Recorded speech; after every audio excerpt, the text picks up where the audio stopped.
Hello, welcome to the Talking City podcast, the Manchester City podcast from the Manchester Evening News. My name's Joe Bray, and we're discussing a bit of a sticky run of form for Manchester City. It was 3 draws in a row, of course. Then they went to Aston Villa on Wednesday, and it didn't really go too well. Aston Villa won 1-0, and they outfought City. They outthought City, and City desperately missed Rodri. To discuss this, we've got Tyrone Marshall. Tyrone, not used to seeing City 4 games winless, are we? We're not. No. It's very unusual, isn't it? Suddenly, it's a bizarre week. It almost feels like the crisis club in Manchester is turning after results on Wednesday night. But yeah, a very unusual and unexpected run of form for City. Yeah, it's strange to sort of see them down in 4th, even at what is, I guess, still a relatively early stage of the season. I think we've got to sort of caveat the run because Chelsea away has never been easy for City, and they've spent so much money you would expect them to give the champions a game. Liverpool and Tottenham, fair enough. There were sort of reasons why City drew those games. They did drop points and they did concede late goals, but you're not looking at those results and thinking, it's desperately bad. But Aston Villa, they're doing very, very well and they played really well. But it turns those 3 results into sort of you look at it differently, don't you? Yeah, you do. And like you say, they've played 4 very good teams. Yeah. I mean, Chelsea are hugely inconsistent, but on that day, Chelsea were really, really good. Mm-hmm. You would still expect City probably to win at least 2 of them games at their best, if not 3. And it's not just the result. Like you say, if they'd won at Villa, the 3 previous draws kind of become more acceptable results. Now it shines a different light on them, but it's the performances as well. And obviously we'll come on to the Villa performance in more detail, but there's been elements of all of those performances that have raised some questions. Maybe the number of goals they're conceding, the loss of control, really. Even the Liverpool game, they were a lot better in the Liverpool game. They controlled it more. Liverpool didn't have as many chances as those other teams have had, but it felt like it came at the cost of City really going for the kill in that game. I thought they were a bit passive in the second half against Liverpool and didn't really go for the jugular when back in, kind of March, April last year, they would have got the first goal and just swatted them away. So yeah, it does feel like things just aren't quite clicking at the moment. I spoke to Manu Akanji after the game and fair play for him for fronting up, but he said the Liverpool and Chelsea and Tottenham games were different to Villa because they had control in that game and yeah, they conceded late, but they were in that game. And against Villa, he was like, no, we weren't in the game. We deserved to lose. They were far better. And that was what was noticeable at Villa Park. City were never really in the game. Yeah. We were talking before that they had 2 shots on target or 2 shots in the whole game. Is it the lowest that Pep's ever had? Yeah, I think so. And that was in one move. That was Haaland. Got in on goal, had a shot saved, and then his header was also saved on the sort of rebound. And after that, they never ever looked like coming back. And Aston Villa were very, very good. Their whole setup was to attack City, exploit the fact that they had no midfield. John McGinn was brilliant. I always say it's better when teams attack City, and we've had that over the last 4 games, haven't we? And City have been really, really tested. But it seems like it's exploited the weaknesses as well. Yeah, it has. And like you say, the stats alone from that Villa game, the 2 shots the least Pep has had, 22 for Villa. I think maybe the most he's faced, or certainly the widest gap in terms of domination. I mean, we're so used to City winning games, really, and normally playing well that, like you say, Villa dominated that game, and you always, watching it, if you'd have watched it without knowing who the 2 teams were, you'd have always thought, well, that team's going to win the game. Yeah. But you still always felt, well, it was 0-0. City might somehow win this game because that's just what they do. But I mean, once Leon Bailey scored, they could have no complaints. And like we say, there are, Akanji was right. They were never in the game really, and the size of the gap between the way they were outplayed at that game has got to sort of raise concerns going forward. I mean, they've kind of got an easier run now heading into the Club World Cup, which in itself should be more routine. But yeah, I think there's, they'd come away from that game, I think, wondering what was going on, because they're not used to being outplayed to that degree, especially by a team like Villa, who are doing really well this season. And I think talk of them being title contenders is is way, way too early. But you wouldn't expect City to be outplayed by that degree to any team, really. Never mind a team like Villa. Well, Pep went into the game saying, if we play like we did in the last 2 games, I think we will win the league, which we don't often hear Pep saying, especially at this time of the season. And it felt like he was trying to get something out of his players and he just didn't get it. Now, Rodri being absent and Grealish really did hamper City, and Doku was injured as well. Let's talk about that midfield, because we had John Stones coming back from injury. He was sort of the number 6, but him and Akanji were rotating, and if Akanji pushed up into midfield, Stones dropped back. Stones looked good in sort of parts, but was also very rusty. He tried a Cruyff turn in the box and it just went out of play, and it just didn't. He looked like a player who'd missed a month of football, which is entirely understandable. You've got Rico Lewis there, who was drawn into a battle with McGinn and lost that comprehensively, but he's a teenager who barely plays midfield, so we can expect that he's going to have a game like that. You've got Alvarez coming deep, but also trying to stay close to Haaland, and it just created an open midfield that Villa just ran through. Every time the ball came out, Villa were back again. They miss Rodri, don't they? Yeah, they do, and it's almost becoming this self-fulfilling cycle now that domestically it's played 4, lost 4 without Rodri this season, and the next time, if there is a next time he's absent, it's undoubtedly going to be playing on their mind. And in all of those games, Pep kind of looked for different things to fix it. And the 3 earlier in the season that they lost, the Wolves, Newcastle, and Arsenal, I felt not having John Stones kind of accentuated the problem. But they had Stones on Wednesday night, and it made no real difference. Albeit you say it was a rusty John Stones, but I was going to say, it almost feels like Guardiola's overcomplicating it. I don't, it's such an easy cliche to throw at him, and I don't mean it in that way that he's overthinking it or whatever. But they had 2 midfielders on the bench. Albeit, Núñez is making no real impact this season. Kovacic hasn't been brilliant, kind of had his moments, but the fact that neither of those played, it was basically a midfield of a centre back, a right back, and a forward. And Rico Lewis has been good in midfield. Maybe he'll end up playing there, but more of his football so far has been at right back. Stones has been good, kind of stepping into midfield from centre back. Sometimes it's a different role when you're starting in midfield, and obviously the whole Akanji thing was kind of complicating matters in terms of whose role was what. And then you've got out wide, you've already got 2 midfielders. Bernardo, I think, is a very controlling midfielder when he plays centrally. Foden can play centrally, albeit it might not have been ideal for that game, but you have basically got 2 midfielders on the wings. You've got 2 proper central midfielders on the bench. So it did, and obviously this is talking with a bit of hindsight. I think when that team came out, I don't think anyone thought it was necessarily the wrong team to pick. But you look at it now and think it was kind of a midfield that, it never worked. And in hindsight, when you've lost a game and been outplayed that much, you look at it and think, well, hang on, there was 2 midfielders on the wings, there was 2 midfielders on the bench, and he picked this kind of, he almost picked gone from a manager who, used to want to play 8 midfielders in a game to playing none, basically, because there was none really natural central midfielders. There was probably. I can see why he did it though. I can see why he had Stones, and Lewis has looked good in number 8. Yeah, Alvarez has helped, but a lot of the time Rodri's been there or Bernardo's been there. But because Grealish and Doku were out, you needed Bernardo on the wing. And he was, whatever the formation was, he was isolated on the right. Walker was being pegged back because he couldn't afford to go up because there was too many attacks. So he couldn't allow Bernardo to come inside, which has worked well in the past. Same with Guardiola and Foden on the other side. And it just created a really wide formation and a massive gap in midfield. And like you say, the 2 midfielders on the bench, I don't think anyone really did expect them to start. No, I don't. And it probably says a lot about their standing. And I think it exposed how much City are missing Gundogan. Yeah. Just to come in and play that Rodri role, to just keep the ball, give the ball, get the ball, keep the ball. He is a huge, huge miss. And neither Kovacic or Núñez have come close to replicating what he does. And you're right. When we saw the team, I think everyone thought, well, that makes sense. I could see him going with that, and I can see why he's gone with that.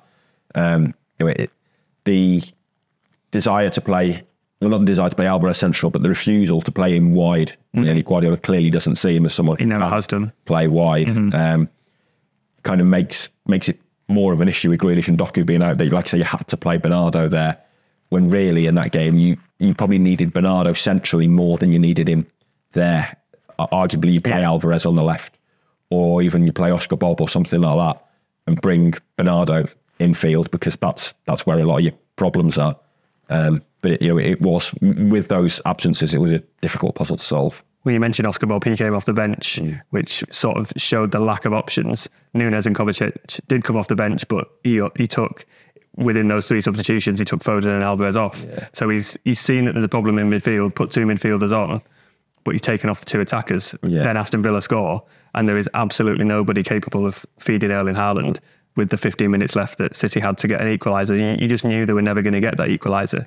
And I think Haaland knew as well, because as bright as Oscar Bob is, it's not the game for him to start feeding Haaland. Bernardo was completely isolated on that side, and Villa did a job on him and made sure that, I think they identified that. They thought he's the only one who's going to get them back into this game. Yeah. So we'll put 2 or 3 men on him, and that was it. And Kovacic and Nunes didn't really do anything. No. And it was the first time, really, I know they've got a lot of injuries and suspensions. First time they've not really had any options to change a game.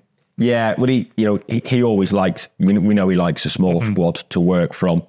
It does become a problem when you have those injuries and suspensions. I mean, injuries you can't do anything about. City, City have clearly got a brilliant medical department, because they never have that many injuries. And you look at what, it feels like the majority of Premier League clubs have had, like, injury crises of having 8-10 players out at times this season. I mean, that would be disastrous for City, and they've kind of avoided it. I think he'll be fuming with Grealish for getting booked the way he got booked at the weekend. And 5 times. Yeah, getting booked 5 times, all as a sub as well. Absolutely incredible. So yeah, I think he'll be fuming at that. We said before about the stat, they had 2 shots in the same attack in the 10th or 11th minute. And the fact that then went 1-0 down and had, 15 minutes or so, maybe longer, with injury time to respond, and didn't even manage a shot. I think 2 crosses and that was it. Yeah, and the cross that Douglas Luiz almost threatened to head in beyond Martinez, but there was no one attacking it from the City point of view. And, to create so little threat when you've gone 1-0 down. I mean, Villa look more likely to score a second by a distance than City get 1 back. So that is very perplexing from the Guardiola team. And he was very short of options, and you're kind of used to that a little bit. And it shows with the absence of De Bruyne. I've been saying it for a while. As good as Alvarez has been in that role, when he's playing every week and Haaland's playing every week, there's no one else. There's no one to come off the bench. It's a second striker now. They haven't got a third striker. And, we're almost generating a City need a third striker story. But the fact that they've found Alvarez a role in the team there is great for him. But it does mean that they just haven't got another striker, another number 9 or goal scorer to bring on. They are bringing on Oscar Bob, or if everyone was fit, they'd have been bringing on a Grealish or Doku, yeah. And that's basically it, really, for attacking games. I looked at Alvarez and probably Foden to an extent, and maybe Bernardo, and I looked at players who looked a little bit worn out because of all the injuries they've had to be playing every single week. And Alvarez especially, he's had about 3 weeks off since January 2022. He's just continuously playing. And it looked like they had to play. If everyone was fit, I think they would have had a rest for a few games, or just a week off or something. If you got a midweek game, just rest them. It looked like it was just 1 game too many, and they came up against a very, very good Villa side who made Villa Park a fortress and overtook City into the top 3. Title contenders, top 4 contenders? I think top 4 contenders for certain. I wouldn't go so far as saying title contenders at the moment. Like I said, that Villa Park record, 14 wins in a row in the league, is ridiculous. Absolutely incredible. And they've got Arsenal at the weekend there. So they could do City a favour. They could do City a favour. If they play like that, I can see them. I can see them beating Arsenal for sure if they play like that. Their away record is not as good. They lost to Forest recently, and Forest are in free fall. Drew at Bournemouth at the weekend. And their starting 11, they're maybe 13, 14 players, and really good and fitting into that Emery system. Understandably, at a club like Villa, there's going to be a bigger drop-off to those behind.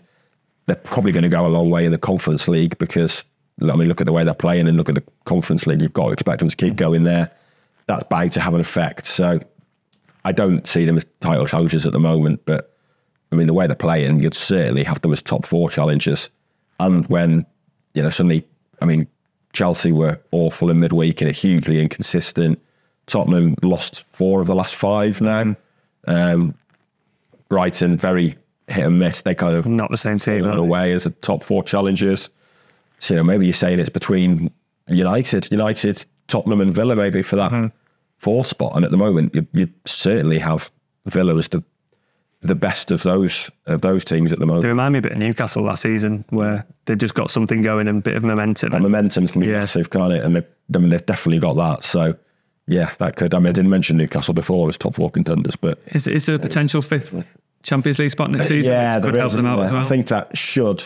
It goes on coefficient. Yeah. You'd imagine it would be a formality for the Premier League. So, I mean, you'd arguably be surprised if Villa didn't finish in the top 5 at the moment, the way they're playing. So definitely. I think they've got a real chance of that, yeah. Well, that's it for part 1. We'll come back after a short break and go a little bit more in depth with just how much City miss Rodri on Wednesday at Villa Park.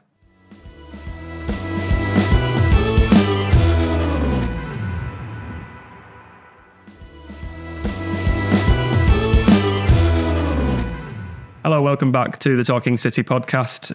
We've discussed it a little bit, but it is now, is it four defeats without Rodri this season? Yeah. They played young boys and won, but he was on the bench. I think the last 5 defeats in all competition going back to last season have all been when Rodri has not been there. There's not been the same player replacing him every time.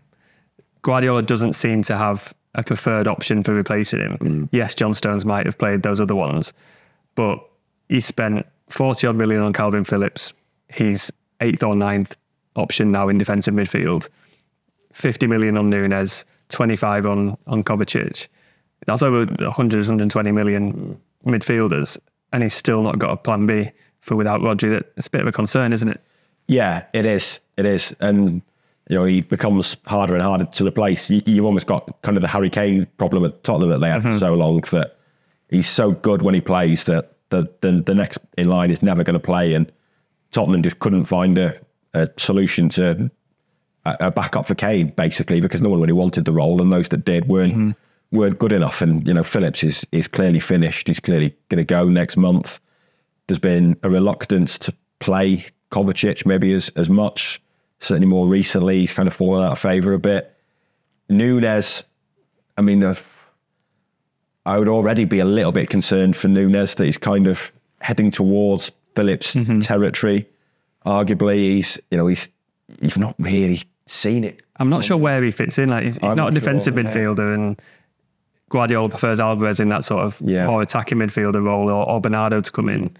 So I'm not sure where he's going to get those minutes. No, I don't. I mean, I guess it's the 3rd midfield slot, really. If you're saying Rodri and De Bruyne / Alvarez are certainties, it's the other one. But you'd have Bernardo in the team, certainly. Kovacic seems to be ahead of him. Lewis probably maybe even be ahead of Núñez at the moment. Guardiola clearly made this ploy in the summer of signing dribblers and players who can do something a bit different. But yeah, I'm just not really seeing it with Núñez. And he's a funny player because he's one that managers seem to rave about. Liverpool linked with him constantly when he was at Wolves. Obviously, Guardiola said he was one of the best players in the world at Sporting and has backtracked on that. Now he actually works with him, which isn't great for Núñez. But when I watch him play and when I watch him play for Wolves, I didn't really see it, to be honest. But maybe I didn't watch Wolves religiously, so I'm sure he had good games when I wasn't watching. And there's clearly something that managers like. Yeah. But like you say, I don't see where he fits in. And when you do watch him, you're kind of just like, don't really know what he's all about. Don't really get it at the moment. I think he's good with the ball. He's got some nice touches in the box. He can keep it, but he's only coming on at the end of a game when it's won. We've not seen him yet really have a go in a big game. No, it's hard to see a scenario at the moment where he starts for City beyond maybe Red Star next week. Like you wouldn't expect him to start. I mean, I can't see a scenario where he starts any league game coming up, really, maybe over Christmas. But I don't know, he doesn't seem to have Guardiola's trust or faith at the moment. And that happened to Calvin Phillips, and we saw what happened with. We've seen what happened and still see what happens with Calvin Phillips. I think he's ahead of Phillips just because he's only been there. Yeah, I think he's definitely ahead of Phillips. But you wonder if he's on the same kind of trajectory, that he's already not quite winning over the manager. And, you know, he's already played a lot more than Phillips. He's already contributed more. So I don't think things are ever going to get that desperate. But for the money spent on him, you'd expect more. And then when City have kind of the issues they had in midfield on Wednesday night, you'd expect him to probably start and certainly to be in the frame. But I don't think anyone really thought he ever had a chance of starting that game. No, I think Phillips has got to look at that game and see Guardiola's used 2 centre-backs in midfield, a teenage full-back, a striker dropping deep. Yeah. He's brought on 2 other midfielders ahead of him, and Rodri suspended. He's named Guardiola and Ake as players who can also play in defensive midfield. And he warmed up once. Yeah. He was never, ever coming on. No, I think he's got the hint now, hasn't he? That his days. But if he wants to play in the Euros, he's got to go, hasn't he? He's got to go. And I think not getting those minutes at City. You know, I mean, he admitted after Rodri's red card that City had basically said, as soon as he returned in pre-season, do you want to go on loan? And he wanted to stay and fight for his place. But, you know, he was very upfront after that red card. Was it not Forest? It was Forest, yeah. It was, wasn't it? And he, fair play to him for coming to the mix zone and saying, this is the biggest week in my City career. And then he played against Newcastle and that was it. And it was kind of like, well, I think it wasn't that bad, but he didn't affect the game in any way. He just, as ever, played it safe. Yeah. And, you know, we know now that Pep sees things differently to the way a lot of us see things. And he clearly doesn't do what Pep wants. So, you know, I think it's a certainty he's going to go. But if he's unsure about trusting Kovacic and Nunes at the moment, then you wonder if would he want to look at signing another midfielder? Oh, he does, because he loves midfielders, doesn't he? He does, yeah, he does. Maybe, I mean, centre-backs seem to be his new midfielders, don't they? So, but yeah, it's clearly an issue, I think, in the centre of the pitch. I mean, there's obviously a possibility that Rodri doesn't miss another Premier League game. He doesn't get injured very often. This has just been suspensions. It's certainly easier to pick up bookings these days. I mean, you wouldn't be surprised if Rodri got to 10. The way things are going, and that'd be a 2-game ban, I think. So that's probably a possibility for March time, I guess. But equally, he could play every game again. But if he does miss another game or he picks up an injury, then it is going to be a problem, because there clearly isn't a solution. You know, you mentioned before that in all 4 of those games, he's tried something different in every single one of them, and I think that just shows that the Guardiola himself hasn't really got a clue how to replace Rodri and what to do when he's not there. I will clip that up. Guardiola doesn't have a clue. Yeah, I know. just that That'll go around, on Rodri, we're running Fans Footballer of the Year. He's nominated for the National Award, along with a host of players, including Erling Haaland and John Stones. For the City Award, there's Haaland, Rodri, Bernardo and Grealish. Haaland's surely going to win that. Yeah. We can talk for ages about how brilliant Erling Haaland's been, but Rodri has been very, very good, and also the fact that he is so integral to this side. Yeah. Does he have a chance of being considered as City's player of the year? Certainly sort of the most important, really, I think. Yeah, I was going to say that. I think he should have a chance, and I think he is. I think missing Rodri is harder for City than missing Haaland. Yeah. You know, if you're missing Haaland, you can put Alvarez up front. You can play Foden in that role. If De Bruyne was fit, you could play De Bruyne. You could play Bernardo there. You know, there's other options. If you took Haaland out of that team for 3 games, you'd be like, oh, that's a bit of a nightmare. They did it for a couple of seasons without any... Yeah, exactly. You'd still back them to score enough goals to win games. Whereas if you take Rodri out of that team, then play 4, lost 4 domestically this season. So I think he is City's most important player. He might not be their best. It's hard to look beyond the weight of numbers for Haaland. Yeah. But I don't know, when you're assessing impact on a team and you're saying one's more important than the other, maybe does suggest he's the best in the team. I think, you know, it almost, to pick someone other than Haaland, it almost feels like you're trying too hard, aren't you? You're going down hipster routes to pick someone else. But I wouldn't have a lot between it, because I do think he's been sensational. To even be a credible alternative to the season that Haaland's had. Yeah, to even be having a debate. And it's not that we're trying hard to find. And so I was saying, I'd maybe go for Ollie Watkins rather than Haaland. Yeah. Or it's Rodri. It's he is. If he won it instead of Haaland, there wouldn't be an outcry. I think people go, I get that. I understand why people have gone for that. And his form towards the end of the season, obviously scored in the Champions League final, but against Bayern as well, that goal, he was unstoppable. No one could get past him. Yeah, he was. I mean, he's become the best defensive midfielder in the world. I don't think there's any doubt about that. He was, brilliant. Let's say second half of last season. It was probably kind of February. Yeah. February onwards when it all clicked for City, and everyone's level went up a notch. But yeah, that run in Rodri was absolutely sensational, and even just scoring the goal that won the treble adds a bit of weight to it. Arguably, I mean, he didn't actually have that great a game, I don't think, in the Champions League final, but he did score the goal, so that adds a lot to it. And he was a huge part of the reason City were there, and he was a bigger reason City made the Champions League final than Haaland, I think. I think they still could have reached the Champions League final without him. The irony was that they'd signed Haaland to win the Champions League. Even Haaland said, I've been signed to win the Champions League. And then they won games so comprehensively that it didn't feel like Haaland really won any of them, but it did feel like Rodri was probably the bedrock to dominate in those games, especially at the Etihad in the knockout rounds when they were just blowing everyone away. Well, there you are. If you think Rodri has had a better year than Haaland, you can vote on our Manchester Evening News. We'll put the plug below. You can vote for your player of the year for City and for National. Before we go on to Act 2, how do you think City turn this little blip around? Speaking to Akanji, he was saying we've just sort of got to take it game by game and go to Luton on Sunday. John Stones said it could be a good thing that they've felt this pain and experienced this, because it'll sort of wake them up a little bit. The fixtures are going to pick up. I think it's, of the next 10 games, the highest team they're playing is 10th, which is very good. Like, it's much better than playing 3 of the top 5. Players will come back.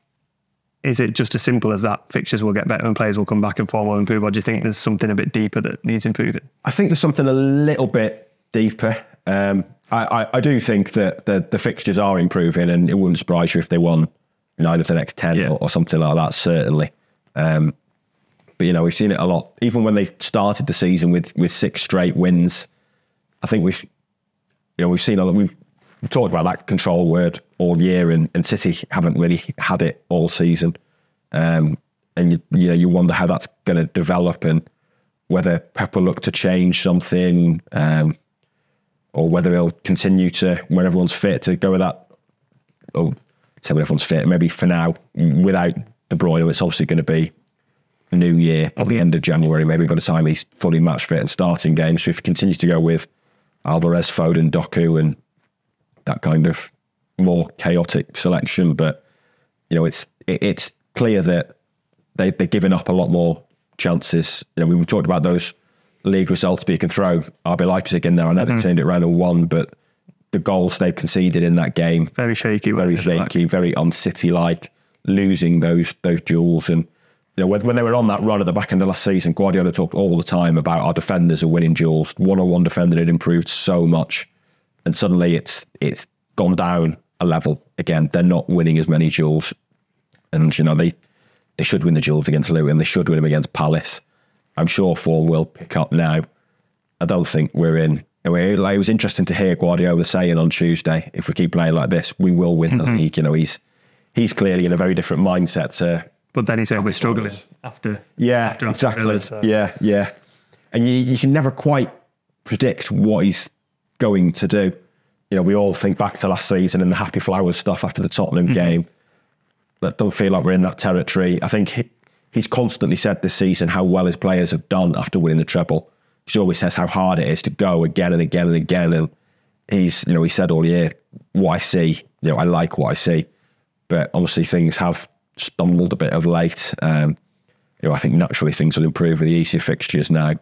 But I still think there's probably the odd concern there at maybe the quality, not the number of chances they're giving up, but maybe the quality of chances they're giving up at the moment. I think Akanji was saying that his reason for why they lost was that there was a lot of duels where he said whichever way the ball bounced, whether it was for City or Villa, it was a chance on goal. And he said 90% of those, from his perspective, went towards Villa. Yeah. And obviously he was at fault against Leipzig, and you're thinking, why are they losing these duels? Yeah. It could just be luck, but if it's 90% in his words, then I don't know, maybe it's just something more to it. And we know what Guardiola's always said about second balls in this country. And they lost, they didn't get any of them. Exactly. They lose so many of them. Yeah. And he has, this idea of playing 4 centre-backs, basically, that he kind of went to last year, and, it did work brilliantly for them. They had 4 defenders who would just win their individual battles, whether it was against Salah, Saka, Watkins, Rashford, whatever. They would win their individual battles. Those centre-backs would just be stronger, more physical than their opposite number, and that would allow City to play the way they were and kind of control games, because on the odd occasion teams got through, you knew that Diaz or Akanji would win the battle, and obviously that's not happening now. I mean, those two were at fault for the Leipzig goals, and when you've basically built this entire system on defenders winning duels and they're not doing it, it becomes more of an issue for you, certainly. Well, we'll put Villa to one side now, and we'll look forward to a trip to Luton that did look a bit. It looked like it'd be fairly straightforward, but now it looks a little bit tricky. So we'll be back after a short break.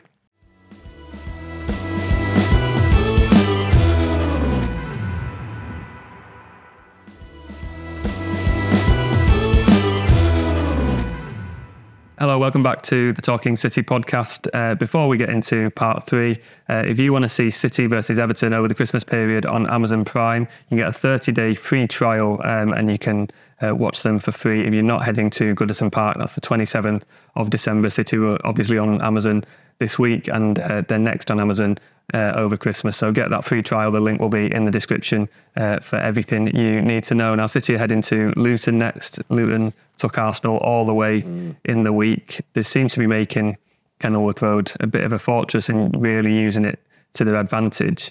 Now, City do the need to win, and they've got to look at a team like Luton, who, with all respect to them, are probably one of the smallest Premier League sides we've ever had.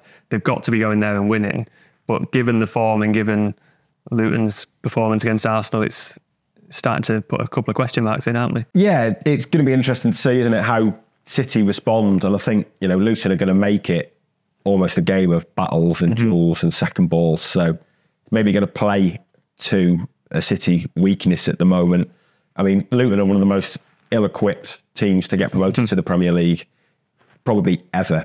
And the fact that they're doing so well is a huge credit to them. I mean, you look at that team, and I'm not sure really there's a Premier League player in that team, to be brutally honest. There's a couple from 10 years ago. But Yeah. Other than that, and the fact that they're signing players like that to add to that experience. I mean, some of the others, I've never even heard of some of the other players in their team. Well, a lot of them have come up from through the leagues, haven't they? They have, come with them, and they've signed.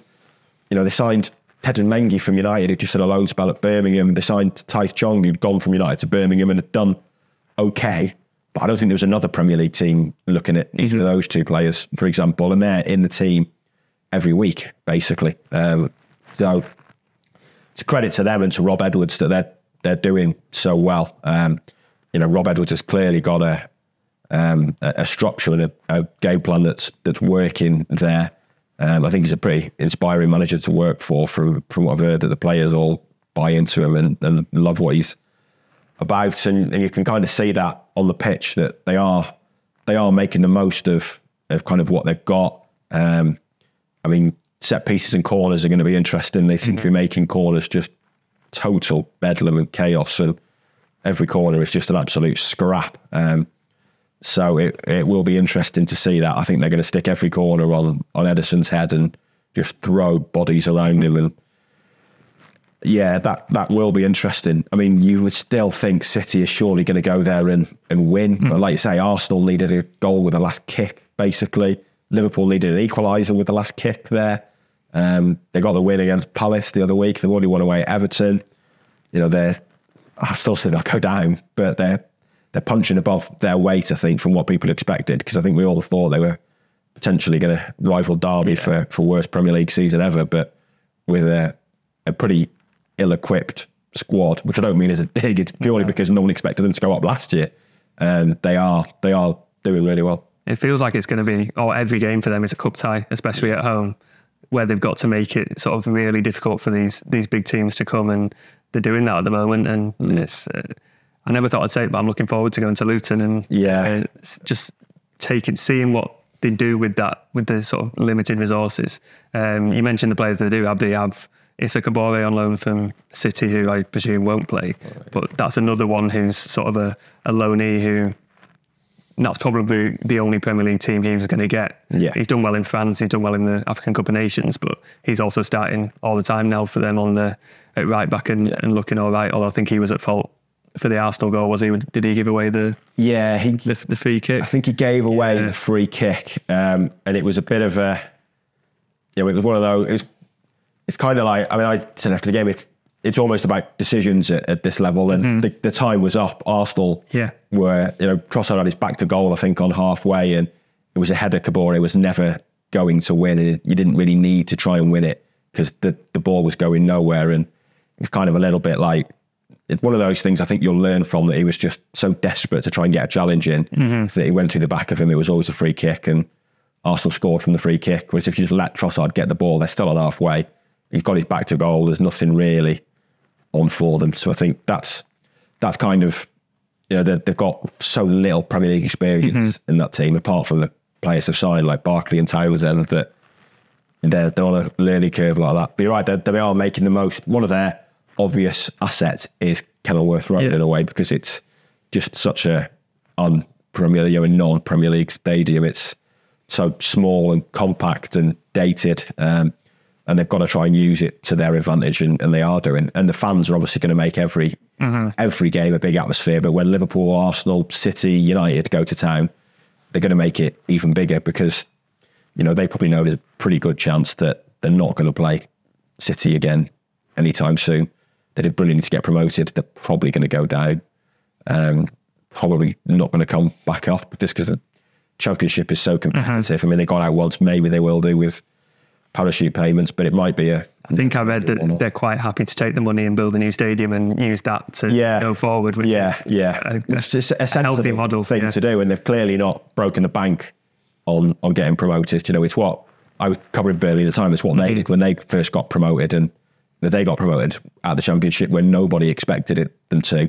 They didn't have a squad for the Premier League, and they spent about £3 million in the transfer window, and they basically, their model was, we're just going to bank the cash. Yeah. And even if we go down, we've got parachute payments.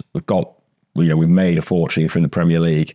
And sure enough, they went down, won the league again the next year, and then stayed in the Premier League for a long time. So it is kind of a sensible thing to do in a way. Because you see all these teams coming up and just spending hundreds of millions, and that's it. Yeah. Don't get any further. Yeah. Fulham did it and went down. It didn't work for them. Forest, it kind of worked for them last year, but they spent a fortune again, and now the manager's clearly going to get the sack. There's never any. The Premier League's so hard and so competitive that even if Luton spent 50 million, I still think we'd probably expect them to go down. Yeah. Even if they spent 50, 60 on that squad, I think they'd still be favourites to go down. So in a way, it's kind of sensible to bank it. You then got the parachute payments as well. They clearly need a new stadium. I think they've got plans in for one, haven't they? I'm not sure what the situation is, but it's probably a sensible thing to do, and get the new stadium and then try and use the money to build a squad to have another go at coming back. In terms of City, surely Rodri will come back in, Grealish as well. We don't know what the deal is with Doku, so I'm sure Guardiola will offer an update when we go and see him shortly. Any other changes you'd make? Can they make any other changes given the sort of thin options on the bench? Yeah, probably not. Like you say, Doku's the only one, I guess, injury-wise. Maybe Nathan Ake, you didn't play.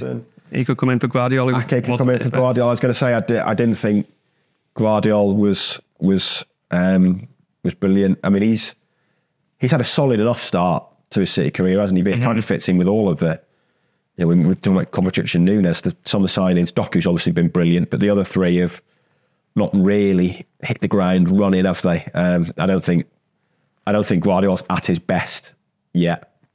I think it's the position. I think Guardiola doesn't trust him yet in the centre, which is fair because there's a lot to do there, but he's not used to playing left back as much, and he's caught out quite a lot. He is caught out quite a lot. I mean, it's almost in that system. It's a left back.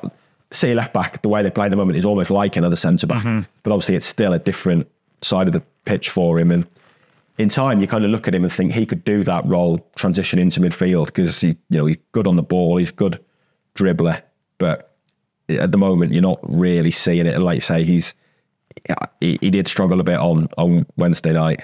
So yeah, probably no surprise if Ake came back in for him, because especially a game like that. I mean, Guardiola's pretty physical anyway, but maybe you'd look for Ake. He's probably more used to games like that from his days at Bournemouth, and so yeah, maybe that's a change. But yeah, there's not loads of options. This would be on the obvious one of with Belgrade coming up this week, where there's nothing riding on it. Guardiola can make changes, and if he wants to go stronger in the league, he absolutely can do. Can I get a score prediction from you for Luton versus City? I'm going to go 2-0 City. I was just thinking 2-0.